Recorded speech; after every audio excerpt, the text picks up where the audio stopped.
నేను అందుకే జూపల్లి గారికి అలా ఇక్కడి నుంచి ఢిల్లీలో ఈ మీడియా పాయింట్ నుంచి జూపల్లి గారిని ఒకటి కోరుకుంటున్నాను. జూపల్లి గారు ఎంతున్నా ఆయన కూడా ఎమ్మెల్యేనే, గతంలో ఆయన కూడా బ్రాండ్ అంబాసిడర్గా ఫీల్ అవుతుంది. కాబట్టి మీరు లాస్ట్ ఫైనల్స్కి ఆయనను పిలిపించి మన అందగాన్ని కూడా ఒకసారి భూ ప్రపంచానికి చూపించాల్సిందిగా కోరుకుంటున్నాను. ఆయనను ర్యాంప్ వాకింగ్ చేయించి మరి ఈయన అందగాడు ఈయననే, ఈయన ఒకప్పుడు ఇక్కడ ఈయన కూడా బ్రాండ్ అంబాసిడర్ అని చెప్పే ప్రయత్నం చేస్తాం. తప్పులేదు, మీరు 10 ఏళ్ళు పరిపాలించి దోసుకున్నా మీకున్న ఆకాంక్షను నెరవేర్చే ప్రయత్నం కాంగ్రెస్ పార్టీలో మా నాయకుడు మంత్రివర్యులు తీసుకోవాలని కోరుకుంటున్నాను. ఎందుకంటే అప్పుడన్నా నీకు కొంచెం మనశ్శాంతి ఉంటుంది.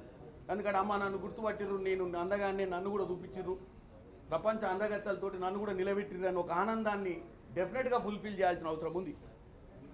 పదే కాంగ్రెస్ ప్రభుత్వంపై నిప్పులు చెరుగుతూ వాళ్ళ హయాంలో వీళ్ళు ఏ తప్పు చేయలేదని, 7 లక్షల కోట్ల అప్పు ఎట్లయితుందో ఏందో తెలియదని, కాళేశ్వరం ఎట్లా కూలిందో తెలియదని, ఇక బుద్ధి లేని మాట.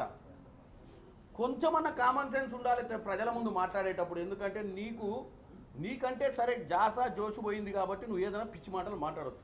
ఆ పక్కనున్నోడన్నా చెప్పాలి, సార్ మనమే ఉన్నాం అధికారంలో, కాళేశ్వరం కుంగిపోయినప్పుడు ఎవడే అధికారంలో ఉంది, ఎవడే ముఖ్యమంత్రి ఆ రోజు?